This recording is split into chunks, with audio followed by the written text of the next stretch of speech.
Merci beaucoup Alexis. Bonjour à toutes et à tous. Je suis très heureux de vous présenter les 3 premières interventions de la journée sur la thématique des injustices de genre dans la sphère du soin. Dans un premier temps, nous écouterons Fabrice Xil, professeur associé de philosophie et d'éthique à l'Université Paris-Saclay et co-directeur de l'Espace éthique Île-de-France. Il nous présentera un cadrage philosophique sur la notion d'injustice de genre dans le soin. Il discutera notamment les implications pour l'éthique comme mode de pensée des pratiques et des valeurs inscrites dans les activités de soins. Nous écouterons ensuite la deuxième intervention de la part de Lucilla Biola, qui est en visio avec nous, sage-femme clinicienne au CHU d'Angers et doctorante en éthique au CESP. Elle reviendra sur un travail d'identification des composantes épistémologiques des violences obstétricales. Et finalement, Cécile Thomé, sociologue chargée de recherche au CNRS, au centre Maurice Halbwachs, revient sur une longue enquête sur les pratiques contraceptives qui ont notamment mené à la publication l'année dernière du livre « Des corps disponibles, comment la contraception façonne la sexualité hétérosexuelle » aux éditions La Découverte. Je vous remercie vraiment tous les 3 d'avoir accepté de participer à ce panel. Comme vous l'aurez noté, ces interventions démontrent à quel point la domination du genre peut s'insérer à de nombreux niveaux dans la relation de soins, dans l'éthique même qu'on essaye d'appliquer dans le cadre de cette relation, dans les pratiques et savoirs propres aux soins au sens professionnel du terme, et finalement dans la façon dont, par le biais de la contraception notamment, nous sommes amenés à inscrire le soin dans toute forme de relation, notamment romantique et sexuelle. À ce titre, la présentation de Cécile Thomé nous amènera de façon très fluide à aborder les questions concernant la sphère personnelle du panel suivant. Merci à vous et je donne la parole à Fabrice. Merci beaucoup Robin, bonjour à toutes et à tous. Je suis très heureux que cette journée éthique et santé publique à laquelle participent les étudiants de notre master soit organisée avec Gwen et Élise, avec laquelle on partage une même appartenance au CESP. Je me suis demandé comment j'allais me dépatouiller de cette mission impossible que Alexis et Paul Lou notamment m'ont confiée. Et je suis parti en lisant cet intitulé, la injustice de genre dans le soin, je me suis ressouvenu de la distinction qu'Emmanuel Kant fait entre la compréhension et l'extension d'un concept. La compréhension, en gros, c'est le sens d'une notion, sa définition, et l'extension, c'est les choses, l'ensemble des choses et les réalités que ça recouvre. Et donc, ce que je me suis proposé de faire, étant donné le point où on en est sur ces questions, il m'a semblé qu'aller directement sur la compréhension et vous proposer une espèce d'appréhension philosophique de ces injustices de genre dans le soin, c'était prématuré, surtout en début de colloque. Et donc, je vais faire un travail d'ouvrier de la philosophie, je ne vais pas partir dans de grands envolées théoriques, du tout. Je vais faire une des choses qu'essayent parfois de faire les philosophes, c'est d'opérer des distinctions. Et donc, je vais laisser de côté la question de la compréhension de la notion. Je ne sais pas, moi, a priori, ni même a posteriori, ce que c'est qu'une injustice de genre dans le soin. En revanche, on a quelques intuitions partagées, on pourra peut-être les discuter, peut-être que vous n'avez pas les mêmes que moi, du type de réalité, il y en a quelques-unes qui ont été évoquées dans l'introduction, du type de réalité auquel ça peut faire référence. À ma grande surprise, je partais totalement sans a priori, et à ma grande surprise, en travaillant ce sujet, je me suis aperçu que moi, j'en identifie 10 des réalités qui peuvent rentrer dans l'extension de cette catégorie si on lui donne un sens large. Et je voudrais, dans la première partie de mon exposé, qui sera la principale, juste essayer de les lister, de les distinguer pour se clarifier les idées. Pour moi, le travail de la pensée, il vient après, une fois qu'on sait de quoi on parle. Et pour moi, je n'ai pas au départ des idées très claires sur le type de réalité que ça recouvre. Donc, je vais faire ce travail d'ouvrier de la philosophie, qui ne va pas être brillant, pardon d'emblée, hein. Mais je pense que c'est nécessaire de bien savoir de quoi on parle quand on utilise ces notions. Vous êtes sur les 10 points que je vais donner, vous allez peut-être dire ça ne relève pas des injustices en santé de genre dans le soin. C'est pas grave, hein, mais on a besoin de ça avant, à mon avis, de faire de la grande théorie. Donc, je vais aller assez vite, je vais les lister, puis on va voir si on est à peu près d'accord. Je me suis beaucoup appuyé, juste, il faut rendre à César ce qui est à César, je me suis beaucoup appuyé pour préparer cette intervention, d'une part sur un rapport du Haut Conseil à l'égalité entre les hommes et les femmes qui date de 2020, qui portait sur le sujet, d'autre part sur les travaux et notamment sur une note du groupe Genre et Santé du comité d'éthique de l'INSERM, Et enfin, sur une série d'articles qui est parue dans le Lancet en 2019, notamment de Catherine Hay, qui portait sur Gender Equality Norms and Health. Ok, on y va. Ça ne va pas être une longue énumération, mais je distingue ces 10 sens, en tout cas ces 10 réalités auxquelles me semble renvoyer l'expression des injustices de genre dans le soin. Premièrement, Paul Louis a fait référence, on entend par là ce que Nathalie Bajot appelle par exemple la production sociale des inégalités de santé. C'est par exemple ce constat que la pauvreté, aujourd'hui, elle touche majoritairement les femmes, que leur situation précaire dans la vie privée et dans la vie professionnelle, monoparentalité, emploi peu qualifié, temps partiel subi, chômage, les expose à des risques sanitaires accrus. Logement dégradé, mauvaise alimentation, sédentarité, pénibilité au travail, autant de facteurs qui favorisent un certain nombre de maladies chroniques, par exemple obésité, diabète, maladies cardiovasculaires, troubles dépressifs, etc. Donc c'est le rapport entre le genre et des conditions sociales de vie et l'impact que cela peut avoir. Le HCE souligne par exemple que les conditions de vie sociales et économiques exposent différemment les femmes et les hommes à des risques de santé, et que les difficultés matérielles, la pénibilité des conditions de travail et leur articulation avec des activités familiales touchent particulièrement les femmes, qui encourent par exemple plus de risques de troubles musculo-squelettiques que les hommes, et qui sont plus gravement touchés par les risques psychosociaux.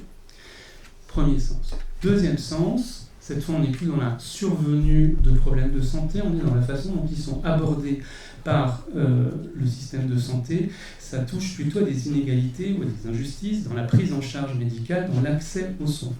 Les femmes et les hommes n'accèdent pas au même niveau à des soins de santé adéquats. Le genre est un facteur de risque de discrimination entre les sexes dans la prise en charge médicale.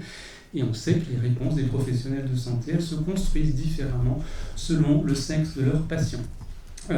Les cadres sociaux liés au genre influencent l'expression des symptômes, le rapport au corps, le recours aux soins de la part des malades. Il y a des réponses différentes. Alors vous pouvez penser, si vous le pensez au plan transnational, dans les pays au développement, au fait que, c'est des données de l'OMS, que 600 millions de femmes dans le monde n'ont pas accès à des services de santé reproductive, par exemple. Et vous pouvez aussi penser, dans nos pays, au retard dans le diagnostic et le traitement d'un certain nombre de maladies, notamment les maladies cardiovasculaires. J'y reviendrai dans un instant. À l'inverse, cette différence de traitement, ou ce traitement différencié des hommes et des femmes, parfois c'est un moindre accès à des soins de qualité. Parfois, au contraire, c'est le contraire, on pourrait dire, une médicalisation particulière du corps et de la psyché féminine, une pression sociale pour normaliser, par exemple, la grossesse et l'accouchement. C'était le deuxième sens. Troisième sens, il est lié évidemment, mais troisième réalité, il me semblait important de la distinguer, c'est ce qu'on appelle les stéréotypes de genre, qui influencent la manière dont les soins sont prodigués.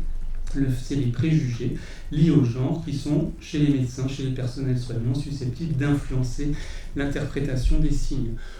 L'exemple classique dans ce domaine, je suis sûr qu'on y reviendra dans la journée, donc je ne vais pas m'y attarder, c'est les problèmes cardiovasculaires. Et c'est l'idée notamment que l'infarctus du myocarde est une maladie considérée comme une maladie d'homme d'âge moyen stressé au travail, avec ces stéréotypes de maladies genrées. On a un peu la même chose avec le défaut de prise en charge du trouble des femmes atteintes de troubles du spectre autistique, dont on a considéré pendant longtemps qu'elles ne touchaient qu'exceptionnellement les femmes, ou vous pouvez penser aussi, bien entendu, au fait que l'endométriose a été longtemps ignorée, car elle était réduite à une affaire de femmes. Il y a des interventions là-dessus plus tard, donc je ne m'y arrête pas. À l'inverse, l'ostéoporose, réputée comme une maladie de femmes, qui était jusqu'à présent peu diagnostiquée, qui était réputée être l'apanage des femmes ménopausées, et dont le diagnostic et le traitement étaient quasiment inexistants pour les hommes. Cinquième réalité que ça me semble décrire, elle est plus générale, elle est plus structurelle, ça touche les politiques de santé, même cette fois non plus seulement des pratiques professionnelles, c'est tout les constats qui sont faits sur le fait que les politiques de santé, notamment les politiques de prévention, ne prennent pas souvent en compte les spécificités de genre. Et comme réponse à ça, on voit se développer, assez peu en France à ma connaissance, mais c'est peut-être en train de changer, ce qu'en Allemagne, aux États-Unis, en Europe du Nord, on appelle la gendered medicine, la médecine genrée, qui vise à offrir des soins ciblés selon le sexe biologique, mais aussi dans une perspective de genre. 6e réalité, cette fois on quitte le soin médical pour la recherche. Vous savez que jusqu'à la fin des années 80 et au début des années 90, on constatait une sous-représentation des femmes et des minorités ethniques et des personnes âgées dans la recherche biomédicale, qu'elle soit fondamentale ou dans les essais cliniques. Le corps mâle était considéré comme le prototype de l'être humain, alors que le corps de la femme était perçu comme autre, voire déviant. Il y a des notions aussi de vulnérabilité. Ces choses-là, elles ont évolué. La participation des femmes, si on regarde le registre international des essais cliniques, la participation des femmes dans la recherche, elle est passée de 35% en 1995 à 58% en 2018. Donc on a eu une nette amélioration de ce phénomène. Il semblerait quand même que pour certaines pathologies, il reste une représentation insuffisante des femmes, notamment pour l'insuffisance cardiaque et pour certains cancers. 7e réalité, pour moi différente des précédentes, c'est tout ce qui touche les métiers et les professions de santé, les injustices de genre dans les métiers et les professions de santé. Alors, les étudiants du Master éthique qui sont dans la salle connaissent par cœur les travaux de John Tronto et l'invisibilisation du care, du travail du care, des métiers du care dans le soin, mais plus largement, c'est tout la question de l'accès des femmes aux professions de santé notamment avec des responsabilités. Elles sont majoritaires, les femmes, dans les organisations de santé, mais leur place dans les postes à responsabilité reste moindre. Elles sont largement majoritaires dans les professions paramédicales, mais vous n'avez que 17% des chefs d'établissement et des directeurs généraux de CHU qui sont des femmes. Elles ont moins d'autorité que les hommes en tant qu'agents de santé. Elles sont souvent dévalorisées dans ces fonctions-là. Aux États-Unis, c'est une enquête qui n'est pas trop ancienne. Seuls 15% des doyens des écoles de médecine étaient des femmes, et on constatait que quand elles étaient nommées doyennes, elles étaient plutôt affectées à des missions d'éducation des étudiants, de nurturing, comme on dit en anglais, plutôt qu'à l'élaboration des politiques et des stratégies.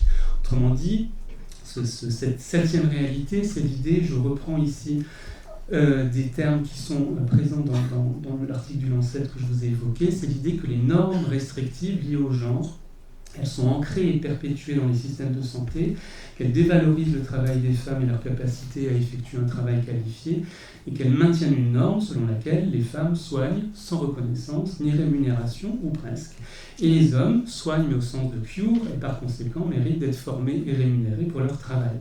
Donc cette norme, aux hommes le cure, formé, qualifié, rémunéré, aux femmes le care, déqualifié, entouré d'une forme de naturalité, cette norme, elle facilite la surcharge de travail, la dévalorisation et l'abus des prestataires de soins, et l'abus sur les prestataires de soins de santé féminins. 8e réalité, on l'a pas encore évoqué du tout, mais je voulais en parler, il me semble que c'est tout ce qu'on appelle le MeToo à l'hôpital. Je cite juste cette enquête du Conseil national de l'ordre des médecins, dont les résultats sont parus en novembre 2024, qui a été réalisé auprès d'environ 21 000 médecins. 54%, donc plus d'une sur deux, 54% des médecins, femmes médecins, disent avoir été victimes de violences sexistes et sexuelles ou dans leur formation ou dans leur exercice professionnel. Parmi elles, 50% disent avoir subi des outrages sexistes ou sexuels, 20% du harcèlement, environ 10% des agressions sexuelles et 2% des viols. 9e réalité, on risque de passer à côté, surtout avec le contexte politique qui vient d'être rappelé, c'est l'accès aux soins des personnes transgenres ou non-binaires, et c'est l'ensemble des stéréotypes, des violences, notamment institutionnelles, dont ils peuvent être victimes dans le système de santé. Et enfin, j'ajoute, parce que c'est un domaine que je connais un tout petit peu, ces pathologies très particulières comme les démences par exemple, ou ces syndromes très particuliers comme les démences et comme la maladie d'Alzheimer en particulier, qui touchent particulièrement les femmes, et semble-t-il pas seulement parce qu'elles vivent plus longtemps.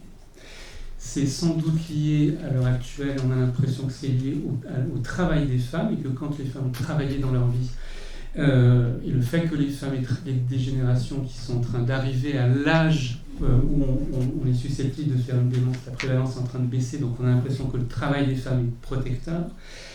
Donc il y a d'une part, les démences touchent principalement les femmes. Elles sont particulièrement prises en charge par des femmes, que ce soit dans les familles, avec des désignations comme aidantes dans les familles de certaines personnes en particulier, et elles sont aussi prises en charge dans le monde professionnel, et notamment dans le secteur médico-social, par un personnel médico-social qui est très grandement féminin. Donc je ne sais pas très bien comment nommer cela, mais c'est ces univers féminins du handicap cognitif lié à l'âge, et peut-être d'autres formes de handicap aussi, avec ce qui me semble être quand même des cumuls de vulnérabilité entre les personnes, et des cumuls de vulnérabilité aussi quand vous êtes une femme âgée avec des troubles cognitifs et sans des tiers, et notamment un époux pour vous défendre contre des prises de pouvoir dans votre vie. Ça vous crée une forme de vulnérabilité à la prise de décision pour vous par autrui qui me semble extrêmement importante. Donc voilà en gros les 10 réalités vers lesquelles, vous voyez qu'elles sont quand même assez singulièrement différentes. Je ne les fais évidemment que les brosser à gros traits, mais les 10 grandes réalités très différentes vers lesquelles pointe cette notion d'injustice de genre dans le soin. Au niveau des réponses, je vais aller très vite mais elles m'ont intéressé parce que dans l'article du Lancet, elles en évoquent 3. Premièrement, elles suggèrent qu'il y a une question de parité dans les métiers du soin, mais de parité dans l'exercice des métiers du médico-social et de la santé, mais elle souligne que la parité n'est pas suffisante pour atteindre l'égalité des sexes. Deuxièmement, elle considère que pour renforcer la valorisation du travail professionnel des femmes, ça suppose des mesures beaucoup plus larges dans la société, et notamment une redistribution beaucoup plus efficace et équitable du travail domestique dans la sphère familiale. Et troisièmement, elles insistent sur le fait que quand il y a des choses qui bougent, elles parlent de disrupting le système, de bouleverser, de perturber le système, que ce sont souvent des collectifs d'autonomisation féminin, ce ne sont pas des initiatives individuelles, c'est des collectifs qui peuvent accroître l'accès aux soins de santé et la réactivité des prestataires et le fait d'être respectés. Je finis en 3 minutes en vous disant, pour le coup, vers quelles questions philosophiques, une fois qu'on a fait ce travail, ça me semble pointer. Pour moi, ça pointe vers des questions plutôt d'ontologie, c'est-à-dire de qu'est-ce qui est réel et vers quoi il faut qu'on travaille, des questions d'épistémologie et des questions d'éthique. Sur la question ontologique, il me semble que c'est ce qu'a abordé Alexis tout à l'heure, c'est la question du rapport entre le sexe et le genre, où le sexe en général réfère à des spécificités anatomiques et physiologiques, à des déterminants biologiques, les chromosomes, les organes génitaux, les hormones, les fonctions reproductives, qui différencient les mâles des femelles, y compris dans l'espèce humaine. Le genre, lui, référerait davantage à la construction sociale et culturelle des identités, féminines et masculines, et ce serait un outil d'analyse des rapports sociaux entre les sexes, notamment des rapports de domination, et des normes qui différencient et hiérarchisent les rôles des femmes et des hommes dans la société. La notion d'embodiment permet d'articuler les deux dans une interaction complexe entre eux pour aller vite le sexe biologique et l'environnement social qui commence à la naissance et même avant. Pourquoi ça me semble poser une question d'ontologie? Parce que j'ai trouvé au moins un article qui m'a semblé intéressant, qui disait que sur ces questions, il fallait faire preuve d'adopter une position ontologique qu'ils appellent réalisme critique. C'est-à-dire ne pas supposer que ce sont des catégories qui nous sont données, ça ce serait un réalisme naïf. Ne pas considérer, donc par exemple, que le sexe serait totalement donné, que le genre serait totalement construit.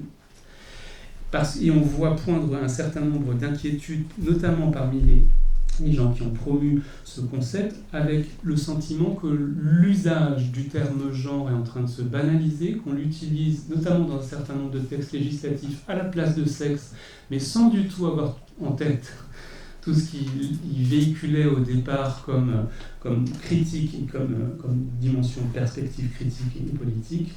Et John Scott a notamment écrit il y a 20 ans déjà « Je suis la proie d'un cauchemar dans lequel le déterminisme biologique revient pour contrôler le genre. » Je suis la proie d'un cauchemar dans lequel le déterminisme biologique revient pour contrôler le genre, c'est-à-dire on a des usages de genre qui finissent par vouloir dire sexe, mais simplement sans du tout repointer les distinctions et sans articuler les deux. Donc là, il y a un travail, me semble-t-il, qui relève quasiment d'une ontologie, de l'articulation entre ces deux dimensions de ce dont on est en train de parler. Le deuxième sujet, il est plus épistémologique. Alors, premièrement, à mon avis, ça nous invite à faire des comparaisons transnationales. On peut faire de l'analyse des injustices de genre en France, en Europe, dans les pays riches. Je pense que ça aide quand même beaucoup, les travaux de Sen et de Nussbaum notamment nous y invitent à avoir quand même en arrière-plan des comparaisons entre différents pays. Mais la notion sur laquelle je voudrais insister du point de vue épistémologique, c'est la dimension de ce que Nathalie Bajous notamment appelle l'approche intersectionnelle. Qui postule que de multiples identités sociales et d'expériences de marginalisation s'entrecroisent pour créer des privilèges ou une marginalisation. Nathalie Bajous écrit la chose suivante: ce que nous dit l'approche intersectionnelle, c'est que les inégalités de santé sont le reflet des inégalités de la société dans son ensemble. Elles sont le résultat de rapports de pouvoir qui structurent toute société et renvoient opposition de classe et de genre en même temps qu'opposition ethno-raciale. Et si aujourd'hui la position de classe elle est prise en compte de longue date dans l'étude des inégalités de santé, si celle du genre l'est un peu plus récemment, ce qu'on appelle dans ce langage la position ethno-raciale, elle reste encore fortement négligée, notamment en France, alors que la pandémie de Covid notamment a montré à quel point c'est une dimension fondamentale à considérer. Vous vous rappelez de cette forte surmortalité des personnes nées en Afrique subsaharienne par rapport aux personnes nées en France.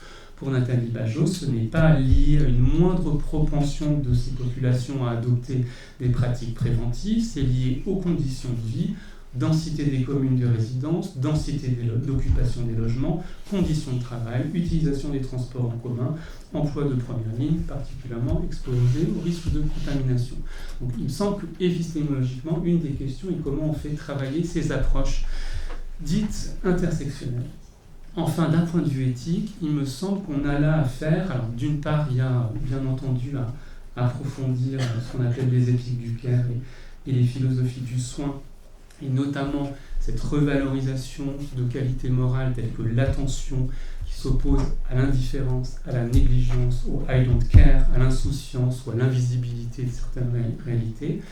Et je crois aussi que ce qui sous-tend les 10 références, les 10 référents que je vous ai nommés, c'est aussi des normes de genre, ce que dans l'article du Lancet, elles appellent des normes restrictives de genre.